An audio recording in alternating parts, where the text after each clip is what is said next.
बोल मेरे श्री नगरी निवासी भगवान की जय, श्री परमदयाल जी महाराज की जय, श्री अम्बाला निवासी भगवान की जय, मेरे दोनों स्वामी जी महाराजों की जय। जो बोले सो निर्भय, बोल मेरे श्री सदगुरुदेव भगवान की जय। तुम दाता दुख भंजना सुनो मेरी पुकार, मैं अपराधी जन्म जन्म का नख सिख भरो बिकार। साहेब तुम न बिसारे हो चाहे लाख लोग मिल जाए, हमसे तुमको बहुत है तुम सा हमको ना। बोला जयकारा, बोल मेरे श्री नगरी निवासी भगवान की जय। महाराज की प्यारी संगत, देखिए ये आज हम लोग यहाँ पर हमारे जो गुरुजी थे स्वामी घनश्याम जी महाराज जी, उनका 8वां जो है ये आज निर्वाण दिवस मनाने के लिए यहाँ एकत्रित हुए हैं।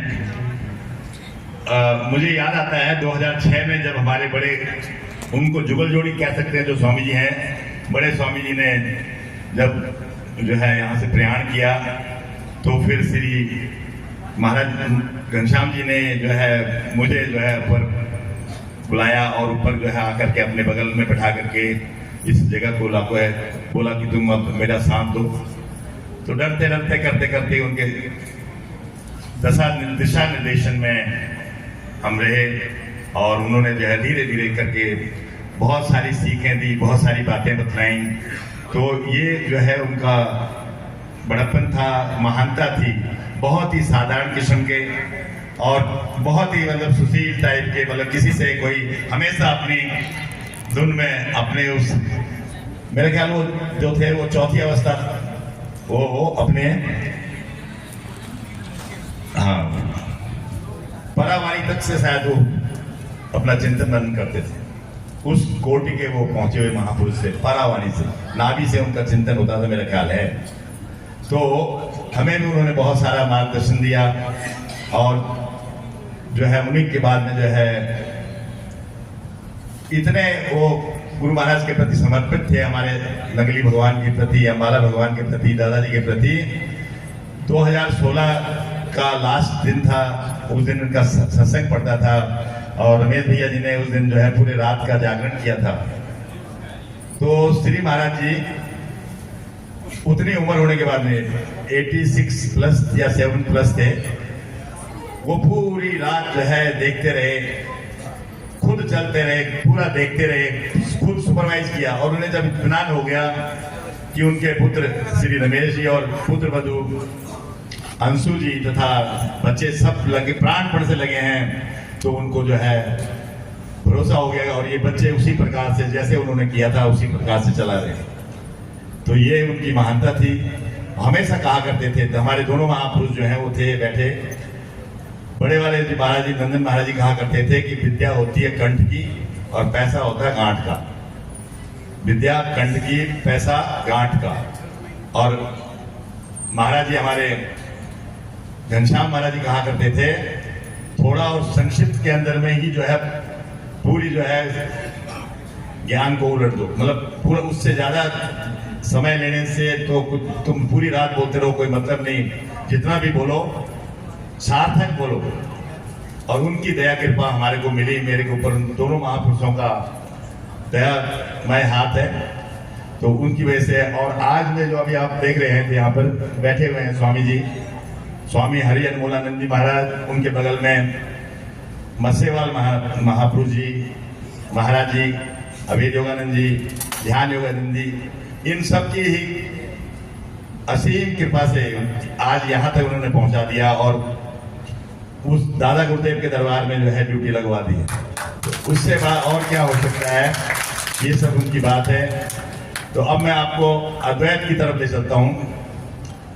अद्वैत के ऊपर में जो है हमारे सार महाप्रभु ने जो दिया है, किसी तरह की यादगार कैसा स्मारक बनवाना तो राजा महाराजा और बादशाहों का काम है। जब अवधूत बन गए तो फिर जीवन चरित्र से क्या सरोकार। समस्त संसार के चरित्रों को हमारा चरित्र समझो। जब से हमने वेश धारण किया है, हमारा सदा से यही विचार रहा है, न तो किसी को चेला बनाएंगे और न ही किसी तरह की यादगार या स्मारक स्थापित करेंगे, न ही मंदिर या मठ बनाने की जो है इच्छा है। बस परमात्मा का नाम सुनाना और सत्य नाम के उपदेश करने की जो सेवा हमारे जिम्मे लगी हुई है वो इसी तरह से पूरी हो जाए, इसलिए हमने आज तक अपना नाम तक किसी को नहीं बतलाया। और वास्तव में ये नाम क्या है? जब साधु बन गए तो नाम और गांव से क्या फायदा? ये भी एक प्रकार का अहंकार है कि ये हमारा नाम हो, हम प्रसिद्ध होकर पूजे, लोग हमारा वृत्तांत सुने और हमारे वचन लोकप्रिय हो। वास्तविकता में हम किसी प्रकार का कोई उपदेश या कुछ ज्ञान नहीं देते। वो परमपिता परमात्मा चारों तरफ से कार्य, सब तरफ से कार्य कर रहा है। कहीं गुरु बनकर उपदेश करता है और कहीं चेला बनकर उसको मानता है। ये इतने गुप्त थे हमारे दादा गुरुदेव छपरा वाले भगवान कि उन्होंने ये अपने 61वें साल में ये राज खोला। जब वो 61वें साल पे पहुंच गए तो तब उन्होंने जाकर के ये राज खोला। और उसके बावजूद भी श्रीमान भूरे सिंह जी महाराज जी को कह गए कि ये तब तक प्रकाशित नहीं करोगे जब तक हम जो है निर्वाण प्राप्त न कर लें। उनसे ये कॉल करार ले लिया था उन्होंने। तो आप लोग भी उनका जो लिखा हुआ, जो जिसको श्री भूरे सिंह जी महाराज जी ने संकलित किया, श्री सच्चिदानंद प्रकाश जो उनका किताब है, उसमें बहुत 13 या 14 पाठ है उसके, और वो उसकी किताबें आप लोग भी सभी लोग खरीदो, उसको पढ़ो। उस 17 भाग हैं उसके, 17 भाग। श्री महाराज जी ने उसके अंदर में 4 वेद और 18 पुराण और दुनिया भर का सारा ज्ञान उस पुस्तक के अंदर में डाल दिया है। अगर आपने उस पुस्तक को नहीं पढ़ा तो समझो आपने कुछ नहीं पढ़ा। उधर सार सत्यानंद जी ने भी जो है किताब लिखी स्वरूप दर्शन, उसे भी पढ़ो। और स्वामी जी की भी लिखी हुई किताब है अभेद अर्जुन दर्शन। देखो जो चीजें, कई चीजें किसी किताब में छूट गई तो उसका बहुत सारा ज्ञान महाराज जी ने भी लिख रखा है उसके अंदर में। उन किताब को पढ़ो, साहित्य को पढ़ो, तो तब जाके हमको उनका पता चलता है कि हमारे नंगली सरकार, हमारे दादा गुरुदेव कितने महान थे। और दादा गुरुदेव का कहना था, उन्होंने अद्वैत के लिए क्या बोला, अद्वैत के लिए उनका क्या आदेश था, लिखा हुआ आप अगर पढ़ते हैं तो बोलते हैं इरशाद। इरशाद होता है आदेश या उपदेश, हाँ वचन है उनके। तो वो उनके जो उपदेश हैं वो आदेश हैं, वो 5 आदेश दे रखे उन्होंने, जो मैं छपरा में देख पाया।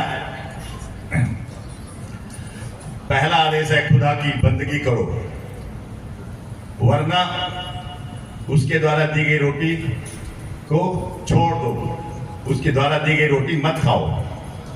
खुदा की बंदगी करो वरना उसकी दी हुई जो है रोटी है उसको मत खाओ। खुदा की रजा में और उसकी दी हुई रोजी में राजी रहो। खुदा की रजा और उसके द्वारा दी गई रोजी में राजी रहो, मैं राजी रहूं। अगर तुम्हारा कोई इससे नहीं भरता तो कोई दूसरा खुदा कर लो जो तुमको ज्यादा दे, वरना दूसरा खुदा कर लो जो तुमको ज्यादा दे। तीसरा उपदेश है, जिस काम को करने के लिए खुदा मना करता है उससे बाज आओ। जिस काम को करने के लिए खुदा मना करता है उससे बाज आओ, वरना खुदा के मुल्क को छोड़कर बाहर चले जाओ। चौथा जो है, अगर दिल में पाप का विचार आता है तो ऐसी जगह ढूंढो जहां वो खुदा ना देखता हो, नहीं तो पाप से तौबा करो। और 5वां है, शान केवल उस खुदा की है, उस परमपिता परमात्मा खुदा की है। उसके हुक्म से सारे कार्य होते हैं, उसके हुक्म से सारे कार्य होते हैं और अंजाम तक पहुंचते हैं। इसलिए तुम्हारा अहंकार करना फिजूल है। ये 5 उपदेश उन्होंने दिए हैं। उसके बाद भी उन्होंने बहुत सारा जो है गाइडलाइन जो उन्होंने उस अद्वैत वालों के लिख की है। अभी समय का कमी है क्योंकि हमारे बड़े महापुरुष हमारे बैठे हुए हैं, तो आज मैं इतना ही देता हूँ। अब मेरा जो जैसे बताया अभी उन्होंने कि छपरा में महाराज जी के ही सानिध्य में उनके चरणों में ही लगा दी गई है मेरी ड्यूटी। और जिसको मिलना हो आप लोग छपरा आइए। आप लोग का बहुत बहुत जो है दरबार में स्वागत है और सब लोग जो है वहाँ आते रहे। तो इसी के साथ मैं अपने पानी को विराम दूंगा। बोल जयकारा महाराज की जय।